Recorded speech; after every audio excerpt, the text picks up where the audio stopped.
Então vamos, todos nós, elevando nosso pensamento a Deus, com muita gratidão a Jesus, a Deus, nosso Pai, aos amigos espirituais que nos abençoam sempre, nossos irmãos maiores, que cuidam de nós.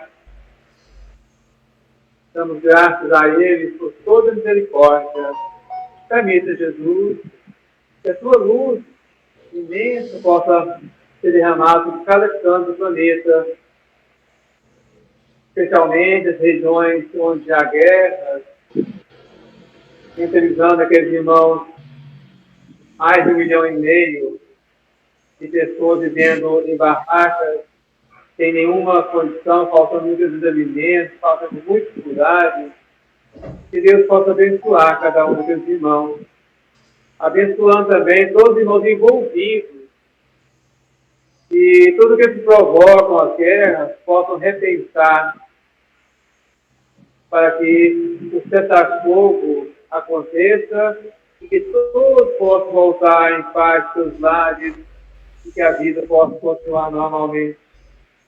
Que a sua paz, Jesus, possa derramar sobre todos nós, no parâmetro de cada um de nós. Os irmãos que estão presentes aqui na reunião, sejam abençoados, pedindo uma visita a cada lar. Os amigos espirituais possam visitar cada um dos lares, amparando todos esses irmãos e todos com os quais cada um entrar em sintonia. Que Jesus possa abençoar, encaminhando todos esses espíritos sofredores para o bem, para a caridade, para o amor. Que a tua luz, Jesus, seja conosco, abençoe-nos a todos e nos encaminhe. Graças a Deus e que assim seja. Boa noite, chegou esse pé, boa noite, Félia, tudo bem com você? Tudo bem-vinda?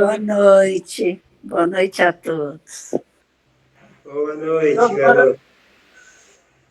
Nós temos a honra hoje de ter novamente nosso irmão João Marcelino, que vai falar para nós sobre o tema evangélico, falando sobre a fé sem obra. Que Deus o abençoe e que todos nós possamos tirar proveito dessa palestra de hoje no nosso dia a dia. Seja bem-vindo, nosso irmão João. Dá a palavra. Boa noite novamente. Muita alegria, muita gratidão. Nós resolvemos falar, né, dessa afirmativa do Tiago, né, que a fé sem obra é morta. Aí, porque Jesus diz o seguinte: não penseis que eu vim destruir a lei nem os profetas. Eu vim para cumprir e ensinar a cumprir. Só que, para cumprir esses profetas, né, o Tiago já muito de maneira até constrangedora com a gente mesmo, ele fala que a gente não consegue fazer isso.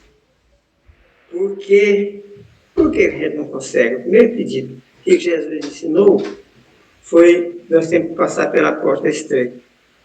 E por que Tiago acha que a gente não pode fazer isso? Ele explica o seguinte: fala, olha, porque você cevaste os vossos corações como um animal na véspera de matança. Como a gente pegar um porco e engordar para bater. A gente faz isso. Por quê? Porque se a gente nunca está satisfeito com o que tem, a gente quer mais e mais. Até no provérbio, faz o seguinte, né?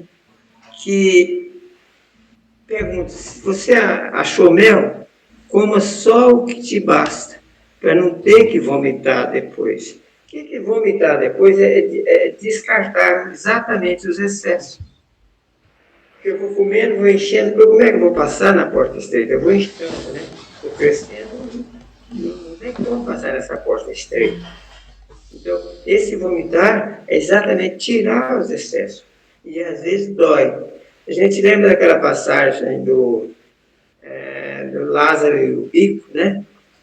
que o encontro do Lázaro com o rico lá no mundo espiritual foi uma coisa triste demais. O que ele estava fazendo lá? Sofrendo, né? Como a história diz.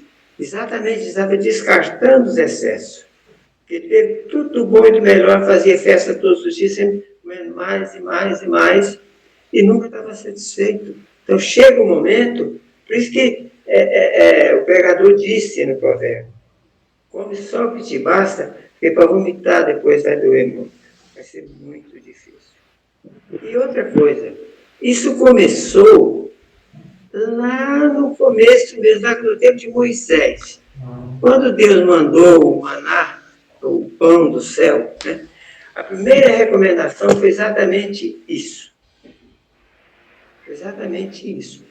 Pega só o que você vai comer no dia. Não adianta você pegar, guardar para amanhã, porque o bicho vai comer. A traça vai comer, o verme vai ser comer. Quer dizer, tudo que eu pego a mais só vai me fazer mal, vai ficar perdido e, mais grave ainda, provavelmente vai faltar no prato de alguém.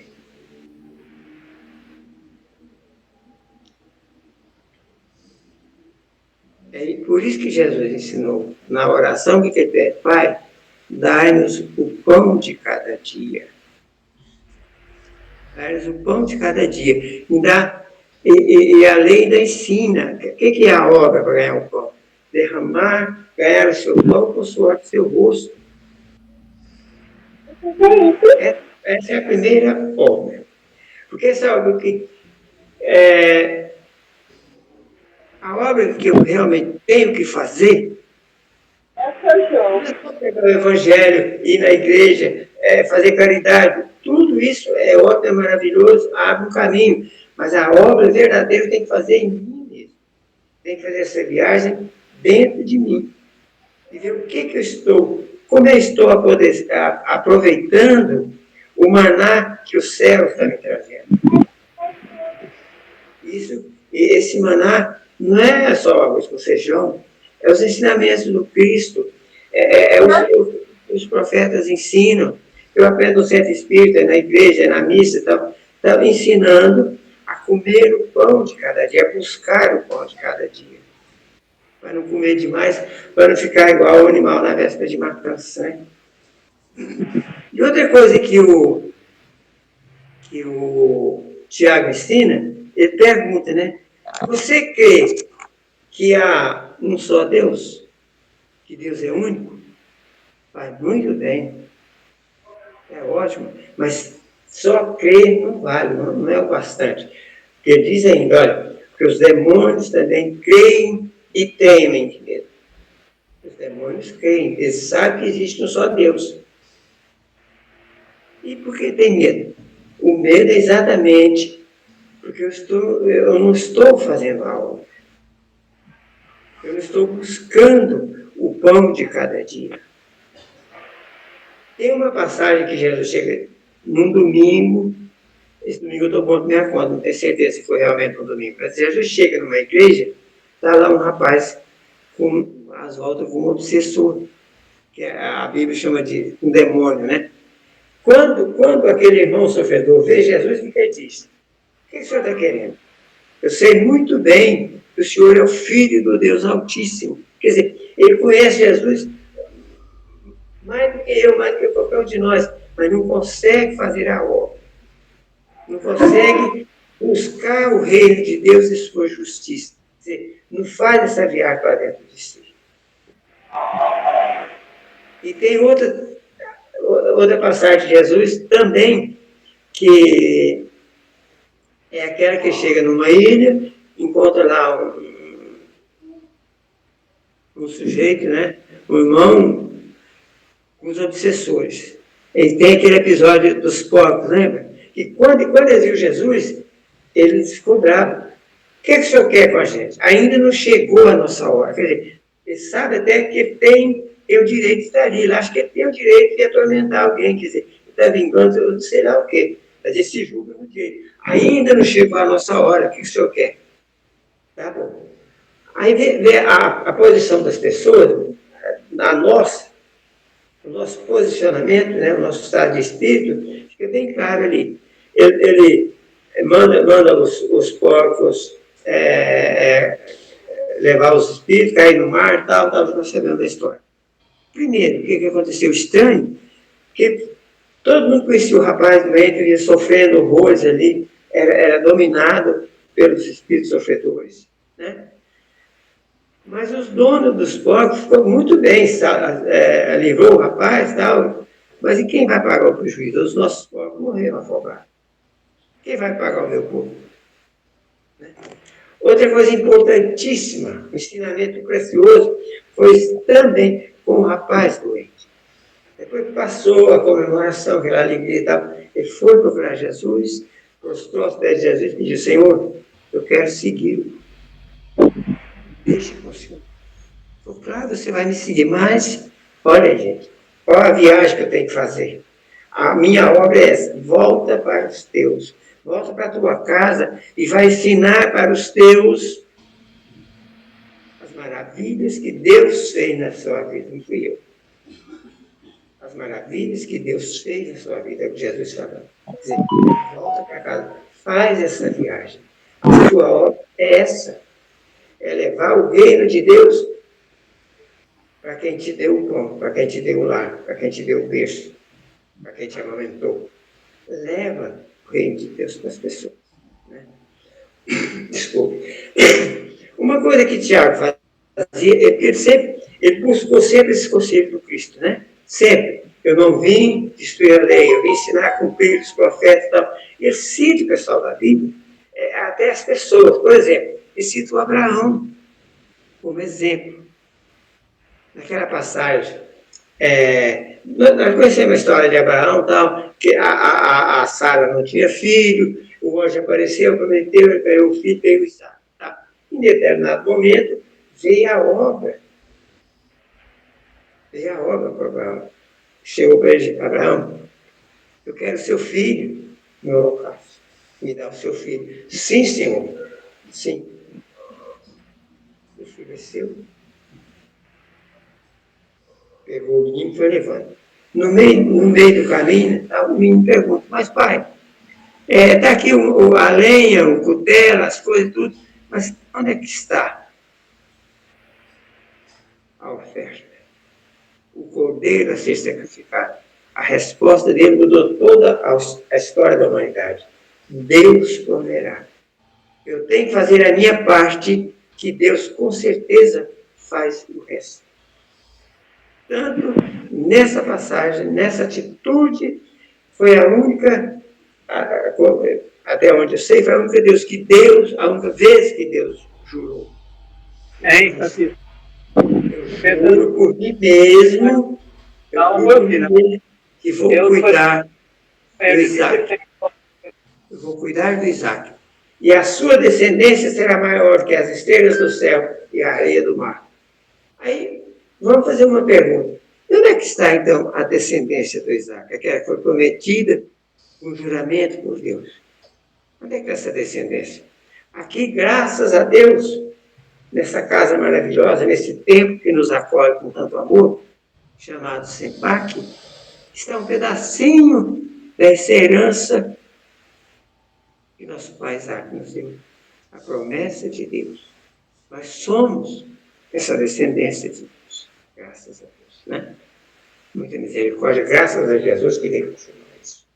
Outra pessoa que ele citou também como exemplo foi aquela meretriz, a Raabe, né? Ela está tranquila lá na sua cidade, Jericó, então de repente chega um povo lá para invadir a cidade, para tomar conta da cidade.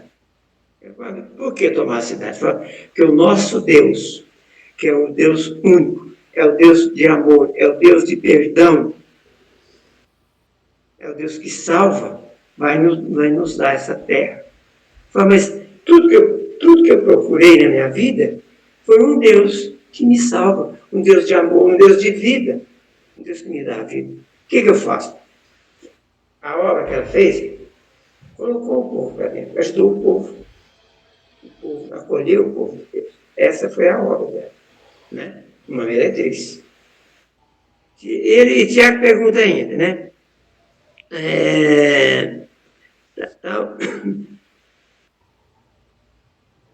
parei aqui. Tiago pergunta também, olha, eu posso ter toda a fé, né? Mas se eu ver o meu irmão, a minha irmã com fome, eu creio em Deus, eu cumpro toda a minha obrigação. Mas eu orar para ele e falar, ó, vai em paz, que a sua fome vai passar. Se farde. A minha fé. A minha fé vai matar a fome dele? Vai matar a fome do povo? Não vai. É aí que a fé sem obra é morta, porque não prospera, não tem valor, não tem para onde ir. Né? E aonde o Tiago buscou esse exemplo dessa fé? Lá no Rio Jordão, com João Batista. João Batista batizando no Rio Jordão, né? O pessoal viu aquele homem batizando, a obra dele batizar. Estava batizando o povo. A fé e a obra. Né? Perguntando, você é o Messias? Não sou. Você é o profeta? Não sou. Quem é você? Eu sou a voz daquele que clama no deserto. Jesus falando nos nossos corações. Isso que Tiago está repetindo. Fé e obra. Meu filho, aproveita a tua fé e trabalha com a tua fé. E perguntar para o Batista, mas, olha, eu batizo com água, que é só para lavar os pecados. Eu batizo só para tirar a poeira, só para tirar o grosso. Mas, depois de mim, está vindo alguém, já está entre vocês alguém, do qual não sou digno nem de tocar na sandália. Esse nos batizará com o Espírito Santo. Mas nós queremos esse batismo, o que nós temos que fazer? Qual é a obra? Perguntar para isso os fariseus perguntando. Eu tenho que fazer alguma coisa, então eu quero fazer. Eu tenho um trabalho, eu quero fazer esse trabalho. Que obra é essa? Primeiro, aquele que falou, olha, se você tiver um prato de comida, seu irmão tiver com fome, reparte sua comida com ele.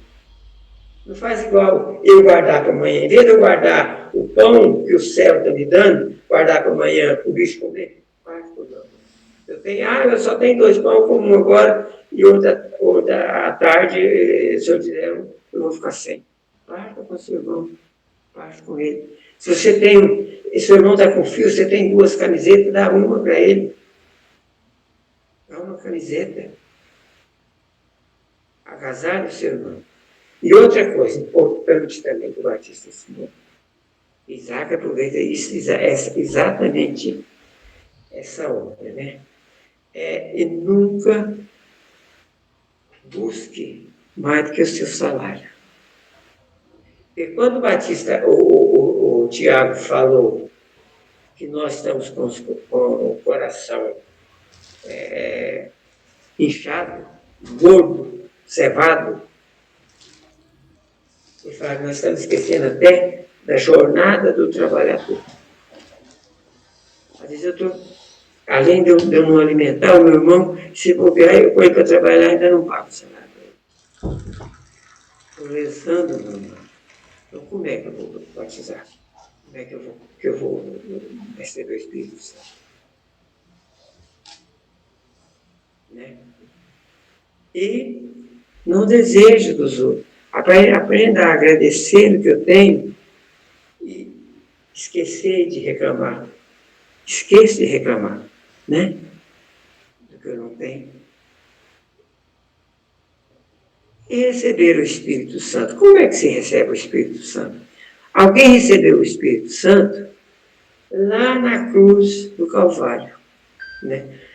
2 ladrões lá, foi crucificado ao lado de Jesus. Ladrão perdido, gente perigosa, gente que se fazia o mal, tanto que foi condenado à morte. Mas quando ele viu aquele cidadão pedindo perdão para Deus, as pessoas, Pai, perdoa porque eles não sabem o que faz. Pai, perdoa.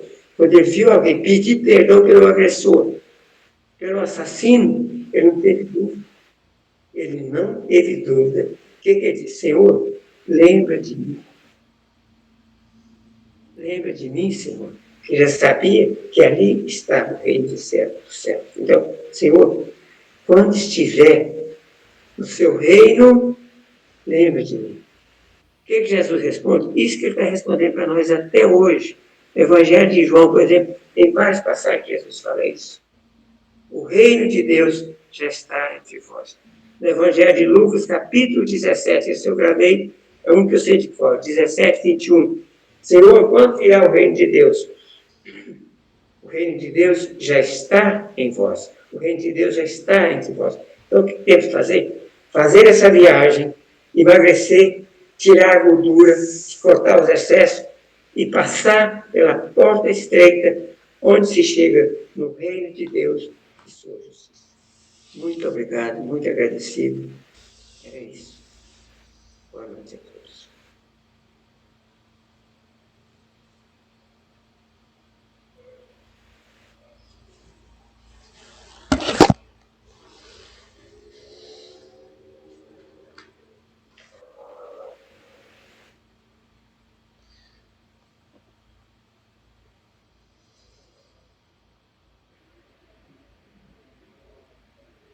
Obrigado, companheiro João Marcelino, por suas palavras maravilhosas.